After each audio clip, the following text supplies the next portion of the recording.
अस्सलाम वालेकुम dear students, मैं असल अब्बास आपको फिजिक्स टीचर। देखिए भाई, लास्ट हमने जो टॉपिक किया था उसमें रेजिस्टेंस हमने पढ़ी थी और उसके बाद रेजिस्टेंस का यूनिट, उसके बाद हमने एक छोटी सी एग्जांपल की थी। एग्जांपल करने के बाद हमने ओमिक और नॉन ओमिक मटेरियल जो है उनको डिस्कस किया था और इसके अलावा हमने फैक्टर्स पढ़े थे। उस रेजिस्टेंस के दो फैक्टर्स हमने कहा था कि हैं, एक लेंथ है और दूसरा आपके पास एरिया था। तो आज जो हमारा टॉपिक है ये है, हमारे पास एग्जांपल है 14.3 एग्जांपल आपके बुक के अंदर पेज नंबर है 100 देखिए भाई 14.3 है कि the length of copper wire is 1 meter and its diameter is 2 millimeter, then find the resistance of the copper wire।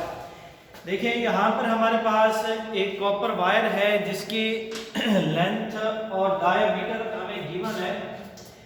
देखिए भाई, ये इस तरह की एक वायर है ऐसे, ठीक है जी। इसकी लेंथ बुक वाले ने हमें बताई है कि ये है 1 मीटर और इसका जो डायमीटर उसने बताया है वो है हमारे पास 2 मिलीमीटर। कितना है भाई? 2 मिलीमीटर। दोबारा देखेंगे, ये तो आपके पास कॉपर वायर है, ये चीज ध्यान में रखेंगे आप।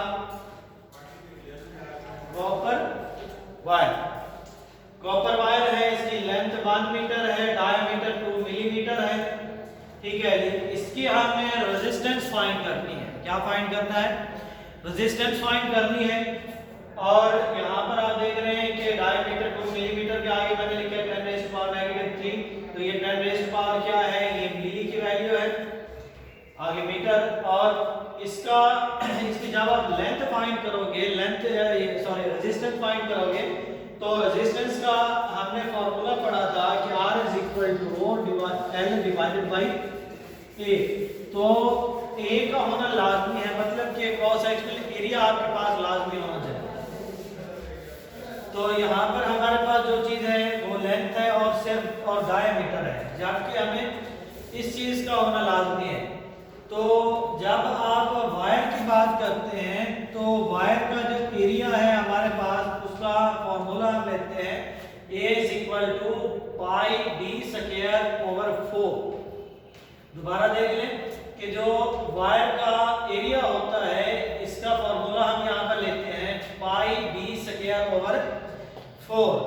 अब इसके अंदर हम वैल्यूज पुट करते हैं कि पाई की वैल्यू आपको पता है कि ये कांस्टेंट है 3.14,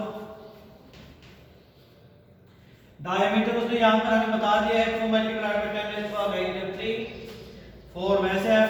अब इसका स्क्वायर है, स्क्वायर के बाद पहले आप क्या करोगे कि इसका स्क्वायर लोगे। स्क्वायर लेने के बाद इसका आंसर आता है 4 × 10⁻⁻⁶। अब इस 4 से ये वाला 4 जो है कैंसिल हो जाता है, बाकी आ जाता है आपके पास 3.14 और मल्टीप्लाइड में आ जाता है ये -6, ठीक है जी। एरिया आप लोगों ने फाइंड कर लिया यहाँ पर 3.14 multiplied by 10 raised power -6 metre square. अब यहाँ पर हम एक और चीज लिखते हैं, स्पेसिफिक रेजिस्टेंस ऑफ कॉपर। देखिए भाई, आपको याद होगा कि जब हमने स्पेसिफिक रेजिस्टेंस के बारे में पढ़ा था, मतलब कि फैक्टर अफेक्टिव रेजिस्टेंस हमने पढ़े थे, उसके अंदर हमने एक स्पेसिफिक रेजिस्टेंस की भी बात की थी जिसका हमने सिंबल बनाया था इस तरह का, ये वाला। तो उसी के साथ हमने ये भी कहा था कि हर मटेरियल की ये रेजिस्टेंस जो है अलग होती है, इसलिए हमारे पास कॉपर है, कॉपर की रेजिस्टेंस जो है अलग है, वो है 1.69 मल्टीप्लाइड बाय 10⁸ ओम मीटर।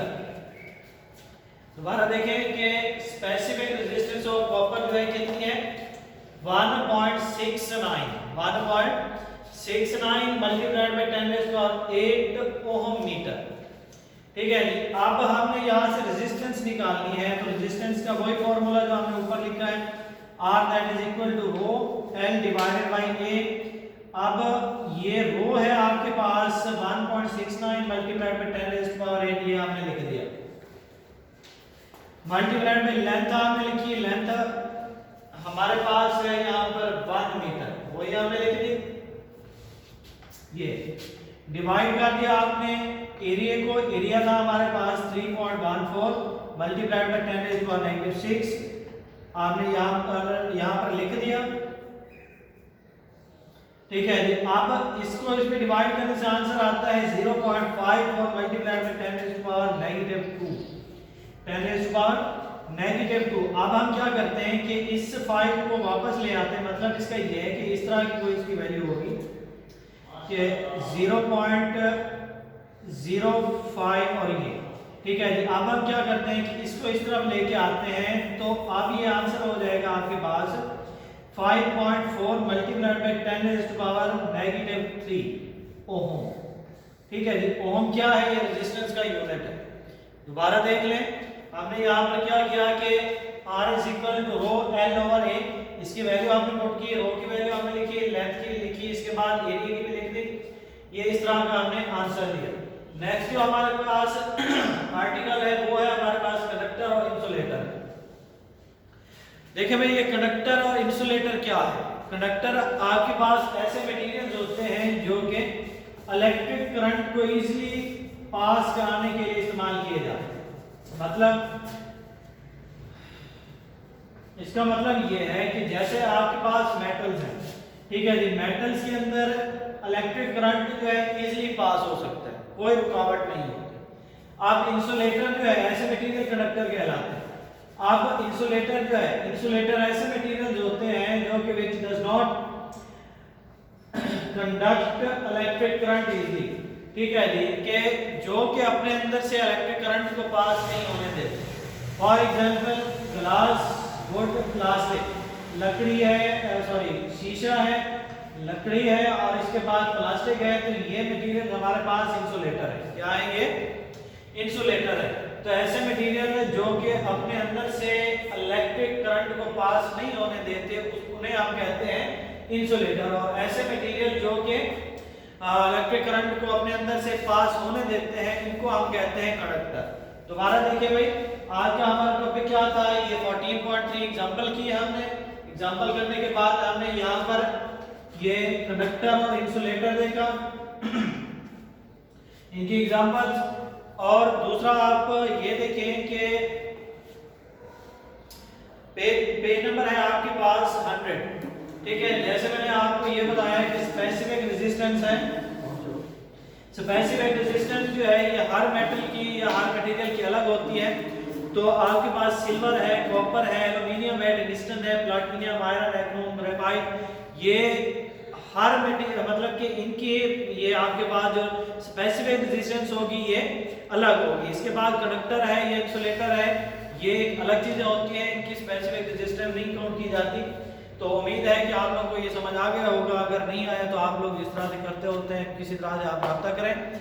और दूसरा, हमारे लिंक को जो है आप लोग लाजमी तौर पर सब्सक्राइब करें ताकि आप तक हमारे नए लेक्चर की वीडियोस जो हैं पहुंच सकें। अल्लाह।